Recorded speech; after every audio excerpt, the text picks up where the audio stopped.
everyone. Welcome to the Zone to Speak podcast. I'm your host, Juliana.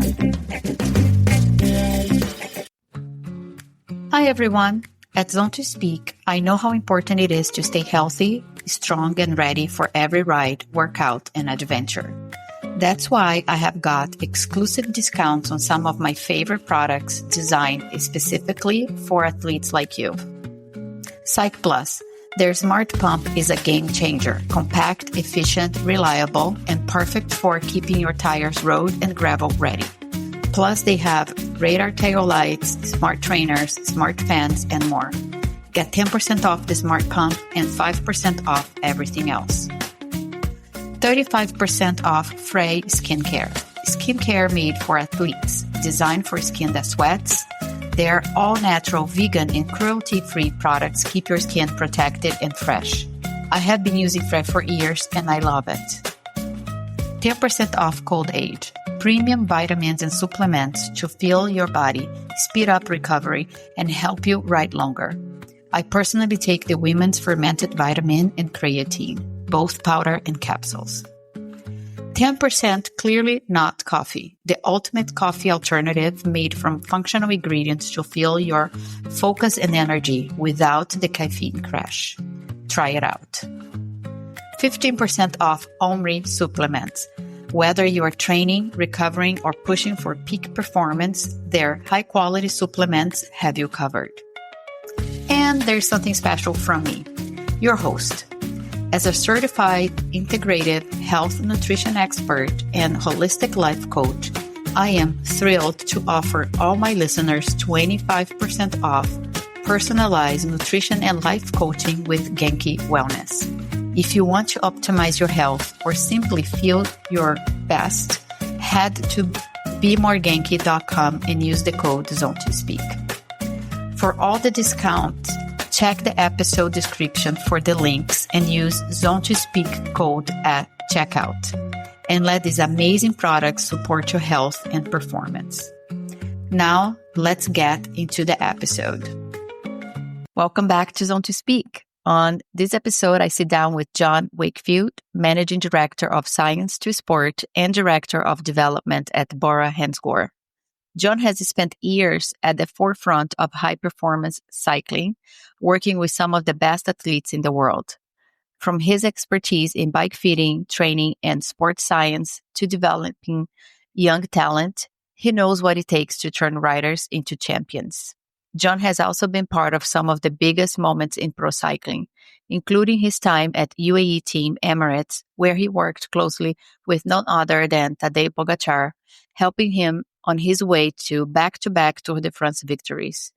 I will dive into what it takes to win the biggest race in the world twice, the mindset of a champion, and the evolution of the sport from the inside. So let's get into it. Welcome to Zone to Speak, John. Thank you for having me. Yeah, it's a pleasure. Thank you. Thank you for fitting us into your busy schedule. So tell me, how was working with Tadej Pogačar behind the scenes? What makes him so special compared to other riders? Obviously, from a physiological point, he obviously has some special attributes. But if you just take it as a person, yes, obviously very professional in what he does, his application to his job, if you want to call it that. But he's also a really good human being, so from that side, I think that carries over his fun factor, his, how he treats people, how he looks at people and in that environment, I think, that helps him have a really good support system around him and have people want to support him. And also at the same time, it helps you as whatever you're doing, whether you help him from the Sonia side as a masseuse or whether you are managing him, it definitely creates an environment where you yourself have to bring out the best in yourself, to be able to apply whatever big or small factor that you need to bring to that environment. But he's a really easygoing guy. Definitely what you see is what you get with him. Yeah, I mean, he's so charismatic. You can't help but love the guy. Because we have had so many champions that have a fan base, obviously, but they're the haters, but no one can say anything about Tadej. I mean, he's just so lovable, right? Yeah, I think, if you had to find something to, hate is a strong word, but dislike about him is that, he wins a lot. I think yeah, exactly. Stop be winning. your worst thing. Yeah, stop winning. Come on. Give somebody else a chance, So I think if you really had to go, find one negative, I suppose that's what it would be. And I think you were with the UAE Emirates team when he was young talent. When did the team realize he was capable of winning the Tour de France? Yeah, so you knew he was capable of winning, and this is just my personal experience, was when he won Algarve in 2019. I remember it was the final climb and Alaphilippe had gone up the road, and it caused panic, obviously, because it was Alaphilippe, and what also comes down to his nature. He was very calm and he just rode his own pace and he landed up winning. He didn't lose enough time. He didn't win the stage, but he definitely clawed back the time that he lost and he won the stage. And then you knew. Then he went to Tour of California, and then he went to the Vuelta and he won 2 stages and he finished 3rd in his first Grand Tour. Then, that was sort of your end result of knowing, okay, there's definitely something very special here. He went to the Tour that next year. It wasn't to win. I mean, 2020, we had a different goal. It was top 5, possibly a podium. But by the second rest day, or your final rest day, was when we kind of, it was a little bit evident is, hey, we could possibly win this. And a lot goes into that, but, that's when a little bit that switch kind of got turned on, and it was, hey, we can maybe have a really good go at this. And how intense was when he started to win? How intense was the pressure leading up to winning Tour de France? Yeah, so on that 2020 tour, it wasn't a huge pressure value to win. It was more to go out and do the best you can. But as I said, from that second rest day was, okay, we can give this a go, but there wasn't pressure to win it. The pressure, I would say, is probably came naturally upon himself, but there wasn't really pressure from the team to say, okay, well, it's, going into the final week, you have to win this. But obviously that final day of the TT, which is, almost historical on how that happened, there was obviously a lot of nerves and pressure going on that day. So, and how it is managing such a young talent, not just Tadej, but in general, because you work with a lot of top athletes.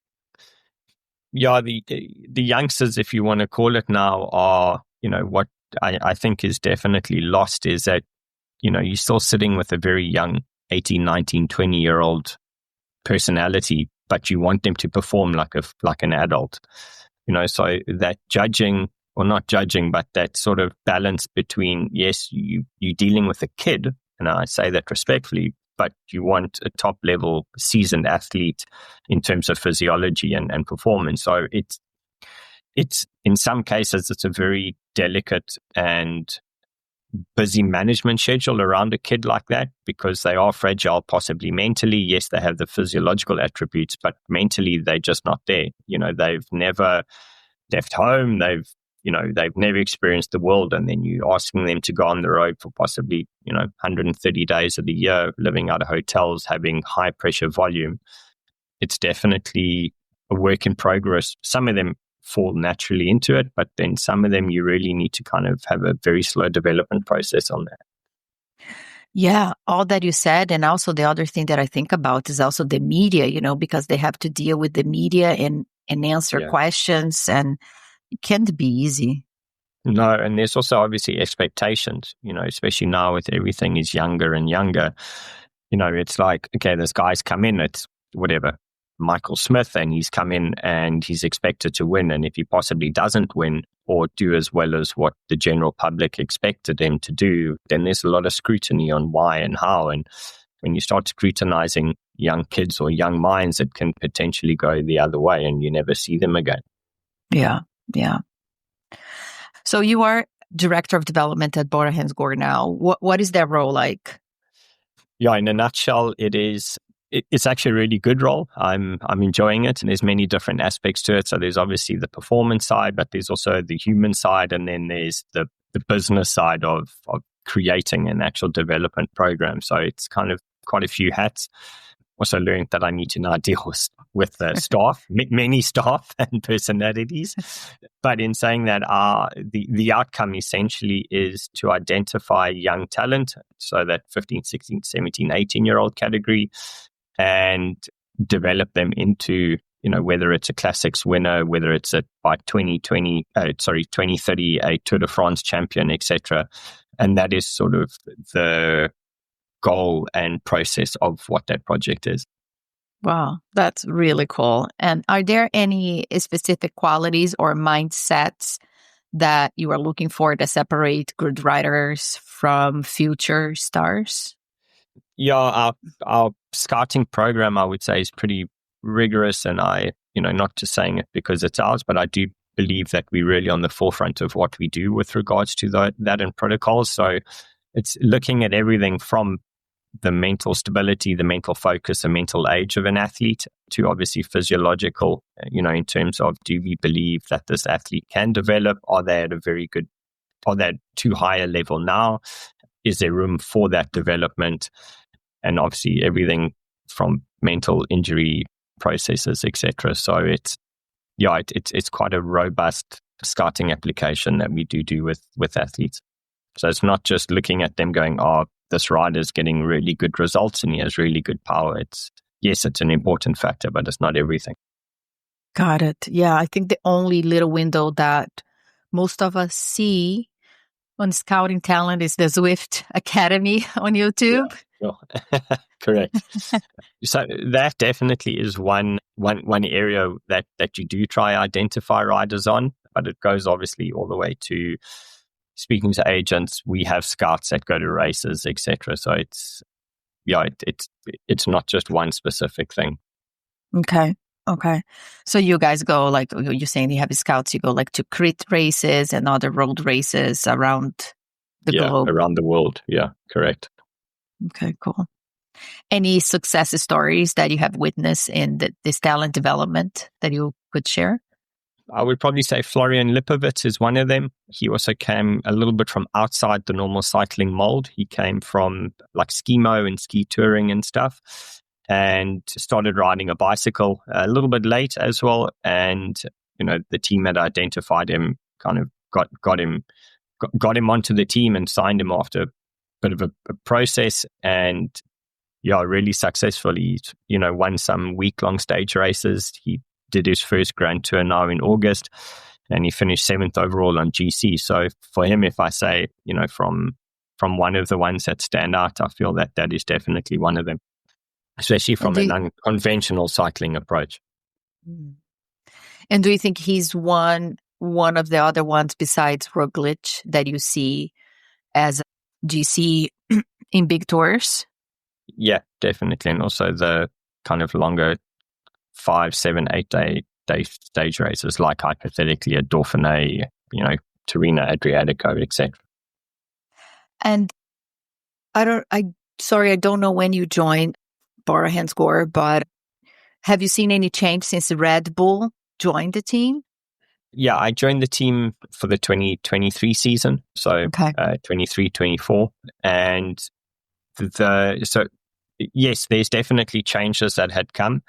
There was nothing that the team was really good before, but you have sort of limitations on what we had access to and what we could do. And with Red Bull, we've now broadened that scope, and we've been able to get access or, a knowledgeable base that we didn't really potentially were able to have before. So, when you combine both of those parties together, it's really been fantastic so far. Wonderful. Yeah. So let's talk a little bit about coaching. Yes. What have worked with some of the world top riders that you have worked with some of the top cyclists in the world? What drew you into coaching? I don't actually know. It wasn't really coaching itself. I had quite a bad motocross accident, and I had to do quite extensive rehabilitation from it. And while I was doing the rehabilitation, I was like, as weird as it sounded, but I really although I didn't get on with the gentleman that was doing my rehabilitation, we definitely clashed on the personality. I really was inspired by what he knew and what he did with me to get me back. And I was just like, this is what I want to do. But I didn't really know what, but it was more that environment. And because of the injury that I had, I couldn't race motocross anymore. And a friend of mine said, "Oh, would you just kind of help coach me or train me?" Essentially, is what it was. Because I enjoyed the training aspect of sport a little bit more than the actual racing side of it. And from that, it grew very big on the motocross side. I raced a mountain bike and I raced a road bike, and then I met another gentleman, and he's my business partner. And he said to me, "Oh, what about doing cycling coaching?" And I was like, "Okay, let's see what it's about." And then here I am today. So, that's 20 years later. That's where I am today. Awesome. And look what have you done? I mean, how many victories, how many talent you have developed. It's incredible. Yeah. So that's sort of how it happened. It happened from a broken back and a broken leg, and I am today. Wow. And what do you think about amateurs copying what pros are doing? One example I have is when it came out that Pogačar was riding a 165 crank, everybody went out there wanting a 165 crank. Yeah, they did. Especially from our business in Girona, it became So there it's like, yes, you take knowledge, you understand, it's fantastic, people want to better themselves. So I'm all in supportive for that. But, and here's a but where it comes from, is that just because Tadej rides a 165 crank or he rides this saddle, it doesn't mean that it works for everyone. And that's what people don't understand. They see, oh, Tadej had X, Y, and Z, or Primož had X, Y, and Z improvement because he did this. It'll automatically apply to myself, where it doesn't. And what they don't understand is typically should Primož go to or any rider go of that level go to a shorter crank, there's reasoning behind it and there's testing that had been done. They didn't just go to their bike shop and tell the guy to put a 165 crank on. So from that side, it's if I just go on which is really a big thing that we have at the moment, especially in terms of from our biomechanical side at the company, is that everybody just wants shorter cranks now, and you kind of say to them, sure, we'll do this, but you do understand that it's not always going to come out in a positive outcome. And that's what people don't understand. Yeah, that makes sense. Yeah. And I was getting a new bike custom made around that time, and I am kind of little, and then I have a 165 crank, and I couldn't find anything because it was all sold out. Correct. I'm like, that's my size, people. Leave the 165 crank away. If it would have been great to get some pre-warning from that, and I would have bought a whole bunch of 165 cranks and made millions. Yep. Yeah. And so that brings me to bike fitting. You have an awesome spot here in Girona, Science to Sport. You did my bike fit, and I'm so comfortable. It was the first time actually that I did a bike fitting with the saddle pressure. Yes. And I think, I really loved it. So, and most people think, having a bike fit is not worth it. Amateurs or people getting into the sport think, oh, it's so much money just to adjust my saddle height. But there's so much more that goes into it. Can you talk a little bit? Sure. On the So what you said is actually true, is that people think, I won't get a bike fit, I won't spend whatever the amount is on a good bike fit, but I'll go and spend like 7,000 euros on carbon fiber wheels thinking I'll go better.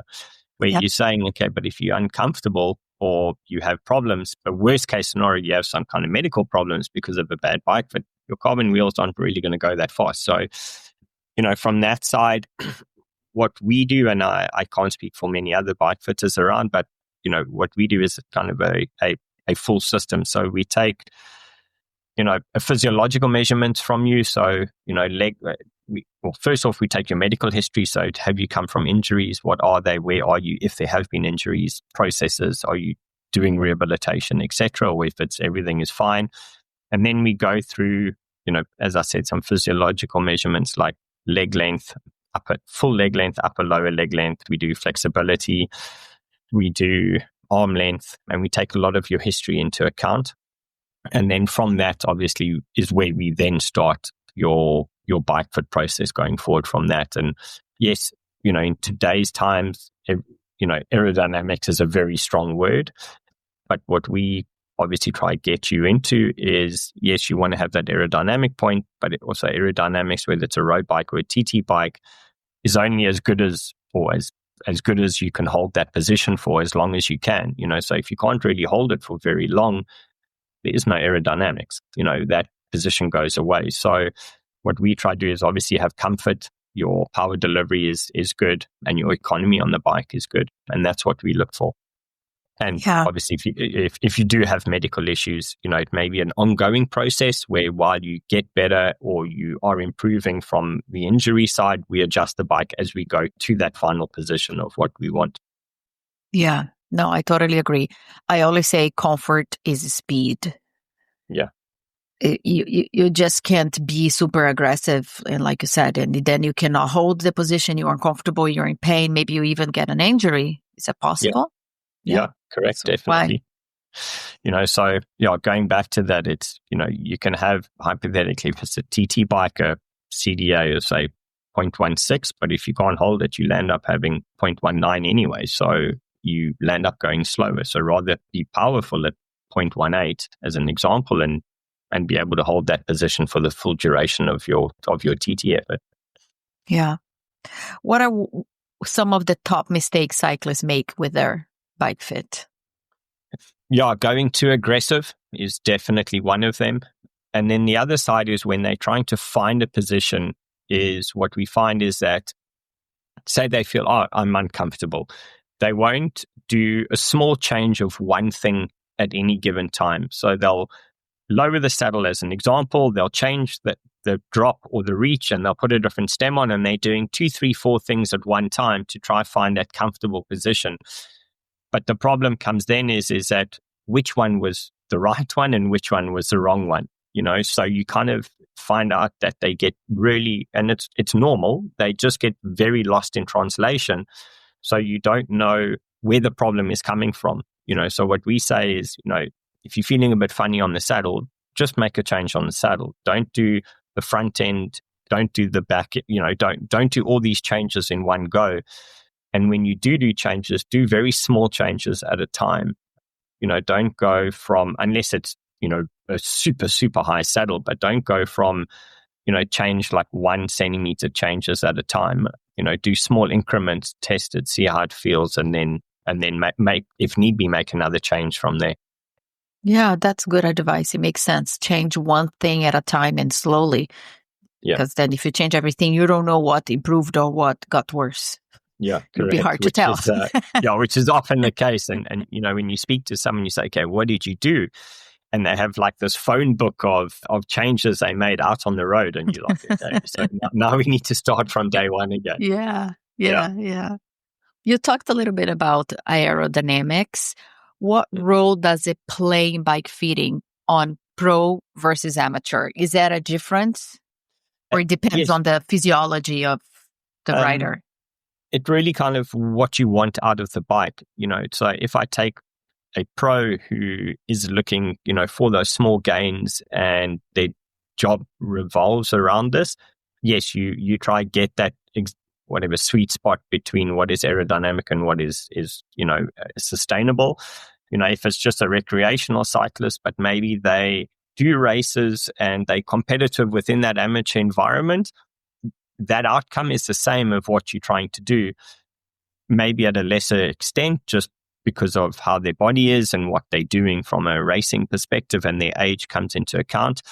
But then also all the way back to, if I take an amateur cyclist like myself, I just want to be comfy on the bike and be able to go ride, So from that side, it's very different to like a racing amateur or a racing pro, or just, someone that just likes to go ride their bike.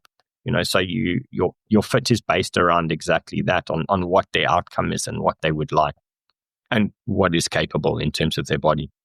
Yeah. I I like to do endurance. So on my gravel bikes, for example, I have my handlebar much higher than my road bike. Yeah, for which sure. is a little bit more aggressive because I'm shorter time when I go, up Els Angeles or something. It's just quicker rides. Yeah. Yeah. Correct. And how does a proper fit improve power output, endurance, and comfort? But especially on power.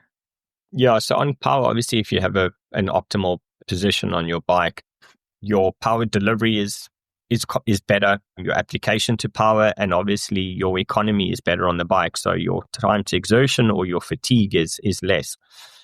And that's essentially, coming down to what is definitely a more correct position versus something, as we've almost just said, that is not sustainable. So, at the end of the day, if you can produce power for longer with less fatigue, that is your optimal position or a optimal position. And do different body types or flexibility levels require different fits? Yeah, definitely. The more flexibility you have, you can go more aggressive on a bike. So because you have that range of motion, also saddle height comes into play. If you have a really tight set of hamstrings, you're also very limited in terms of what you can do with saddle height.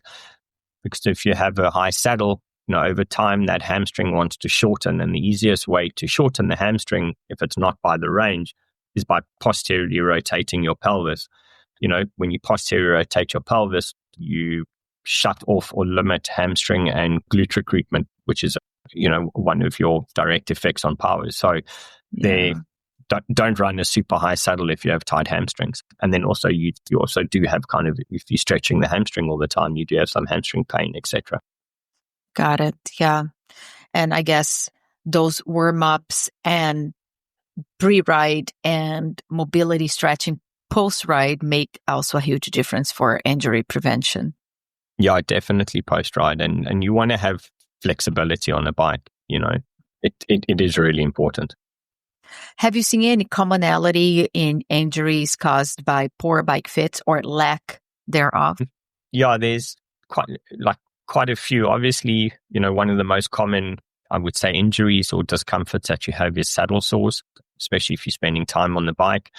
That is a very common injury or discomfort that we do find.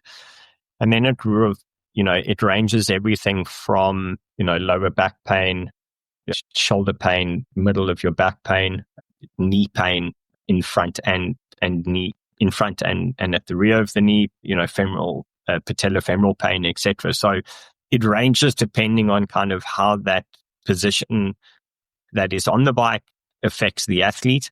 But yeah, there are definitely knock-on effects from injury prevention that you want to do by having a bad bike fit or a fit that's not optimal. Yeah, I had a problem before. It wasn't a bad bike fit. It was just me probably when I traveled, put the saddle maybe too high when putting the bike together again.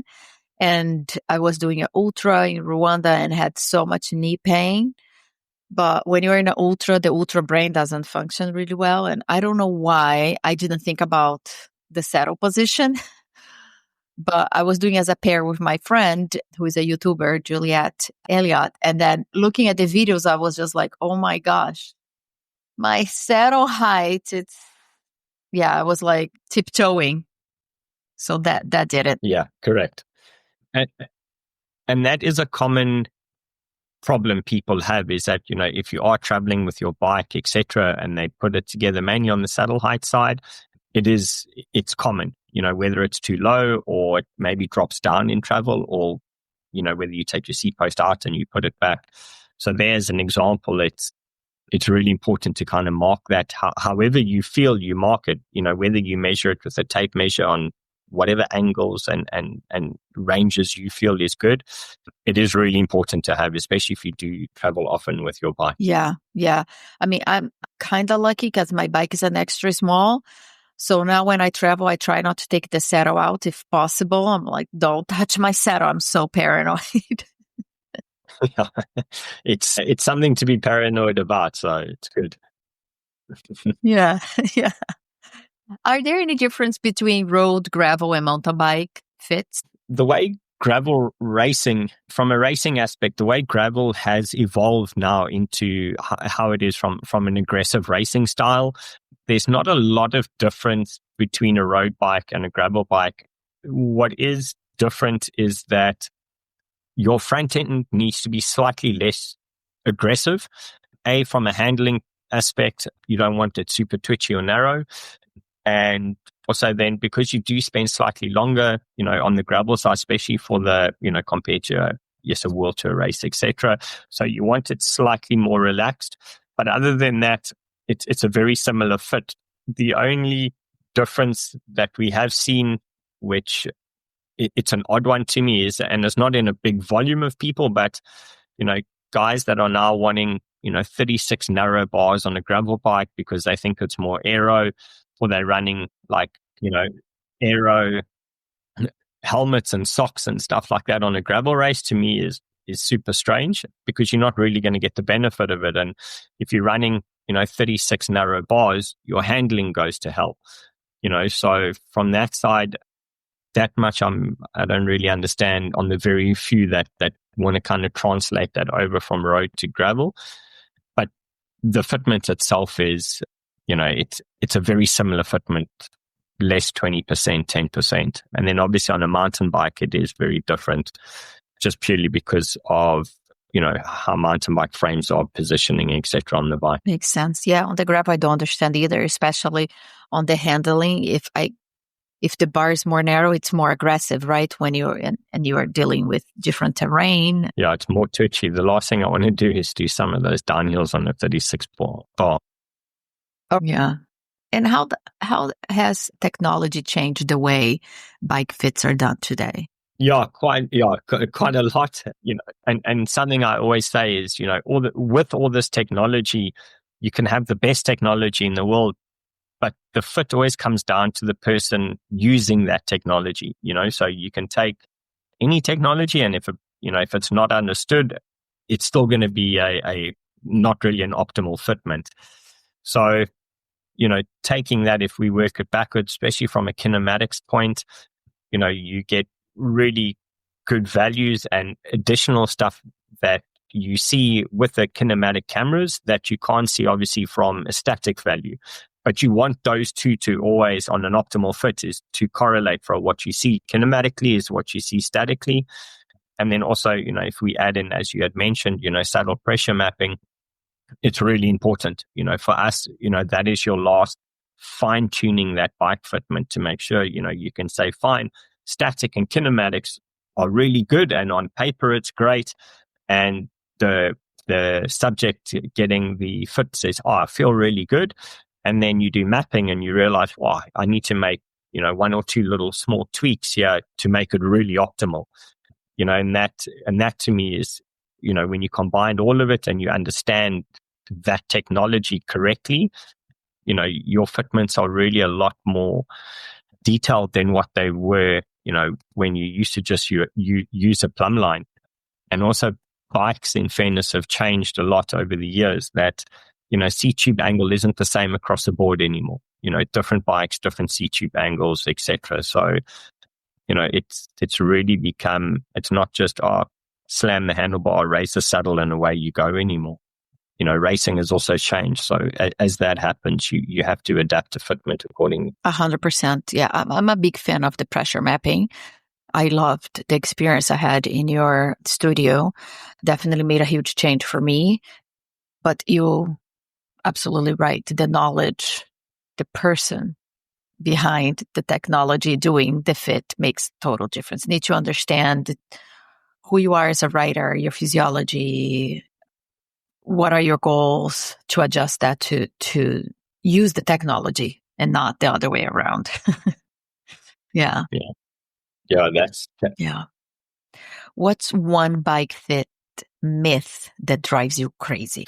165 cranks are the best. Yeah.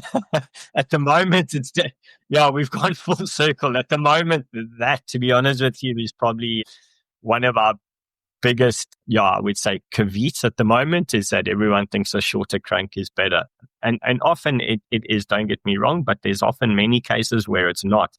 but everyone thinks it is. So, that is one of them. And the other one that we see a lot is, someone will buy the bike from the shop or, buy a second-hand bike and that stem is slammed.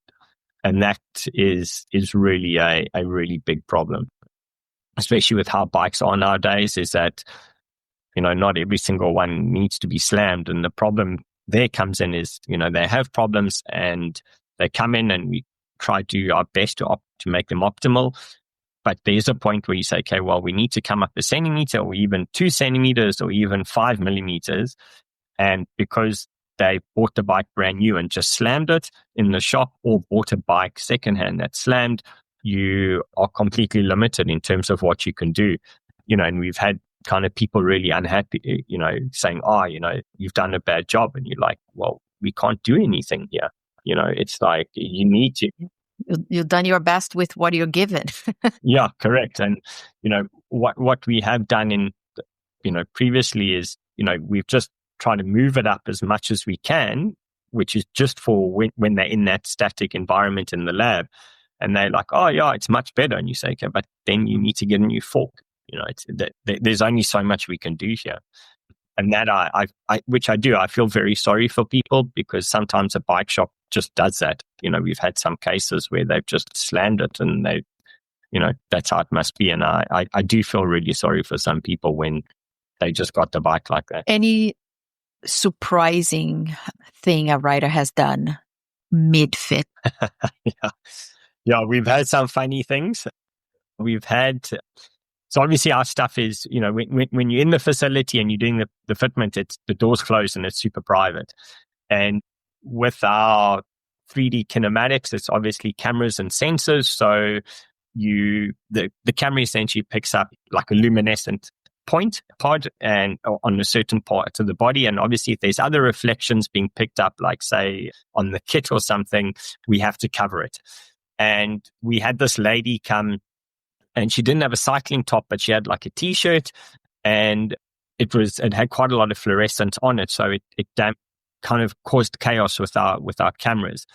And we had said to her, we're having a bit of a problem here, and try to kind of find a solution. And she had said to us, oh, don't worry. And she ripped her shirt off, and but she had nothing underneath it. And we were kind of like, there was 2 of us in the lab at the moment, and quickly turned around 180, and we had said like, hey, do you mind just putting your shirt back on?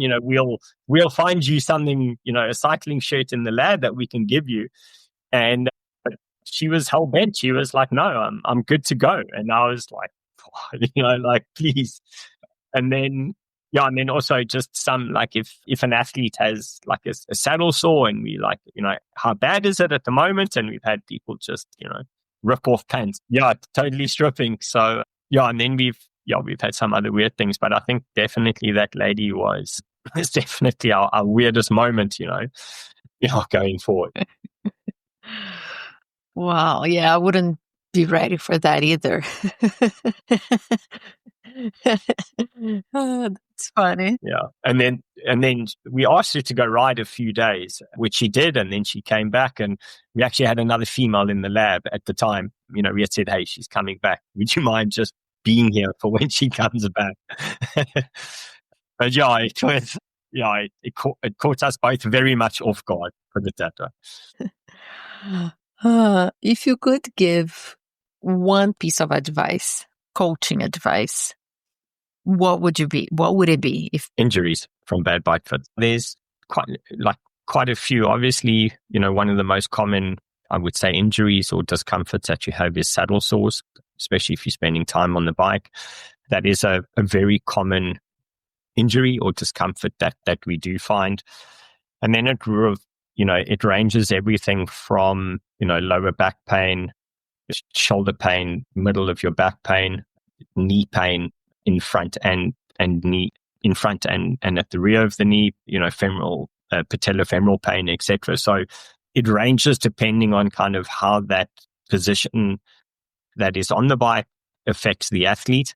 But there are definitely knock-on effects from injury prevention that you want to do by having a bad bike fit. a fit that's not optimal. It's a good piece of advice. And I'm hearing this more often now. Yeah. And last but not least, what are you riding these days? What is your favorite bike to ride? My favorite bike at the moment is Matthew Sauter and myself from Saffron Frames. We go back like 100 years, and he built me a gravel bike, a full custom gravel bike. And I must say, it is, every time I ride it, it really is the best bike I've ever ridden. I really say that, like, also because I'm old, so I need a more chilled out bike. But at the moment I'm riding that, and then I also have like a Specialized SL8, which I really do like. But I do feel really good when I ride the gravel bike. I think mainly because it is a bit more relaxed and chilled out, and everything that I do on it. So from that side, I'd probably say at the moment it's that. But I will say when I do ride my SL8, it is a really good bike to ride, so you kind of get two of the best, but I'd say probably now at the moment my gravel bike, my Saffron.